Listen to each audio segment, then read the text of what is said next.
Olá, crianças, que a paz de Jesus esteja com todos nós, hoje, agora e sempre. No jornal Taperá da cidade de Salto, São Paulo, eu estou publicando na minha coluna Mensagem de Fé, que sai no caderno 2, temas sobre mediunidade, e o principal é: o que é ser médium? Mediunidade, todos nós a possuímos em dois estados, em dois estágios: a mediunidade passiva e a mediunidade, aquela que a gente recebe para ser ostensiva. Se você percebe em você qualquer sintoma diferente daquele que você conhece, procure ler essas mensagens. São 14 fascículos. Entre em contato com a Marina no 40 29 30 70. Seja um assinante do jornal Taperá da cidade de Salto. Elevemos nosso pensamento ao Criador nesse instante, para dizermos a Ele: nosso Divino Mestre Salvador, fortalecei-nos e amparai-nos para que possamos lutar contra as forças do mal que tenta dominar o mundo, que assim seja. Veneráveis mensageiros celestes, auxiliares de Jesus, fortalecei-nos e amparai-nos para que possamos lutar contra as forças do mal que tenta dominar o mundo, que assim seja. Pai nosso, Criador nosso, fonte eterna de amor e de luz, fortalecei-nos e amparai-nos para que possamos lutar contra as forças do mal que tenta dominar o mundo, que assim seja. Tema deste vídeo: um coração acolhedor. Baseado neste livro, Simplesmente Francisco, José Carlos de Luca, editora Letra Mais. Se você desejar comprar este livro, nós temos para pronta entrega e o seu preço é R$50. Papa Francisco, dirigindo-se a Francisco de Assis em prece: meu caríssimo filho, em nossa obsessão com o pecado original, quase sempre nos esquecemos da pureza original. O jejum era uma prática recomendada desde o Antigo Testamento. Acreditava-se que a abstenção de alimento por um determinado período de tempo mortificava o corpo e iluminava o espírito. Nós, espíritas, respeitamos aqueles que assim pensam, mas não concordamos e vamos explicar por quê. Esta relação, porém, ela ainda existe. Com todo respeito aos que pensam em sentido contrário. já afirmava Jesus de Nazaré num passado não muito distante. O mal não é aquilo que entra boca adentro, mas é aquilo que sai boca fora. De que adianta eu mortificar o meu corpo perecível e não mortificar a minha alma imortal? De que adianta eu fazer um jejum material, se esse jejum não consegue me deixar mais calmo, mais pacífico, mais humilde, mais tolerante? Aí continua-se a comentar dizendo: vamos pensar um pouco. Eu, por exemplo, posso deixar de me alimentar o dia todo, e nem por isso eu estarei mais próximo de Deus, o nosso Pai. Ao contrário, com toda certeza, eu estarei visivelmente irritado e agressivo. E eu falo isso por experiência própria.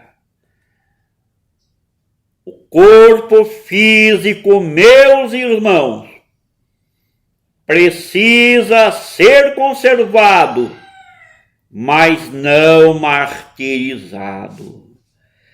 Não sacrificado naquilo que lhe é essencial à sobrevivência. Existe uma lei de conservação espiritual, a qual nos compele a prover as necessidades básicas do corpo físico, pois sem energia e saúde, o homem não poderá trabalhar para a sua evolução. Talvez seja melhor pensar que o jejum recomendado seja aquele de ordem moral, mediante o qual o homem se abstém das suas paixões desenfreadas, jejuando da maledicência do preconceito, do egoísmo, alimentos esses que deixam a nossa alma pesada. Portanto, o jejum que mais agrada a Deus não é o material, mas sim o jejum espiritual. De qualquer forma, meus irmãos, a época de Francisco de Assis, o jejum era altamente recomendado a todos os cristãos, notadamente aqueles que se consagravam à vida religiosa. E o próprio Francisco de Assis não deixou de recomendá-lo aos seus irmãos e também de praticá-lo com excessivo rigor até. Aliás, do que se arrependeu no leito de morte, afirmando que havia pecado contra o irmão do corpo. Diferentemente, todavia, em relação aos frades, sua conduta era menos extremada. Certa noite, um dos companheiros do grupo acordou aos gritos, afirmando que estava morrendo. Todos acordaram, correram para ver o que acontecia ao irmão, inclusive Francisco, que indagou: o que sente, meu irmão? Estou morrendo, pai Francisco, respondeu ele, agoniado. Morrendo de quê, meu filho? Morrendo de fome. Com um leve sorriso, Francisco de Assis então chamou o irmão para comer alguma coisa, convidando todos para que o acompanhassem e também se servissem. O próprio Francisco de Assis se alimentou, provavelmente para que o irmão, faminto, não ficasse constrangido. E o episódio foi encerrado com uma palavra generosa de Francisco de Assis. Meus irmãos, Deus não espera coisas impossíveis de nós. Quando temos fome, Ele quer que comamos. Sempre façam o melhor que puderem e fiquem em paz. A espiritualidade de Francisco não condena o que é humano, o que é biológico em cada um de nós. Apenas ele recomenda a moderação e a temperança. Francisco foi um homem acolhedor, pois compreendeu bem as pessoas em suas fragilidades, em suas necessidades, não lhes exigindo santidade de monastério. Apenas as convidava a seguir o Evangelho, a fim de encontrarem paz e alegria em suas vidas.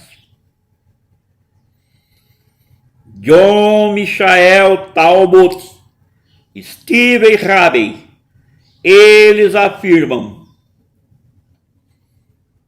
todas as pessoas que entravam em contato com Francisco de Assis podiam sentir o seu amor por elas, sendo impelidas para mais perto do seu calor acolhedor, de sua preocupação compassiva e da sua disposição para dedicar-se a servir a necessidade delas.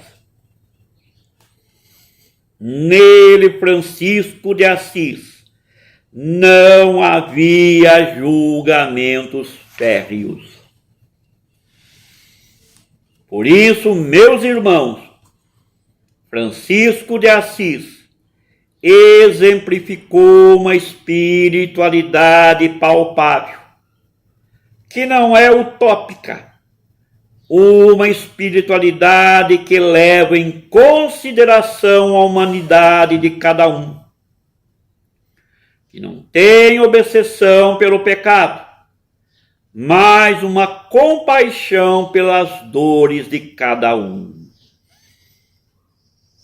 O poverelo nunca quis converter pecadores, apenas amá-los. E essa advertência, meus irmãos, ainda continua nos dias atuais. Nenhum ser humano conseguirá transformar o outro ser humano com palavras, mas sim com exemplos. E Francisco de Assis foi, é e sempre será para todos nós um grande exemplo de cristão e de religioso acima de tudo. Logo, logo estaremos nos reencontrando. Fiquem na paz de Jesus.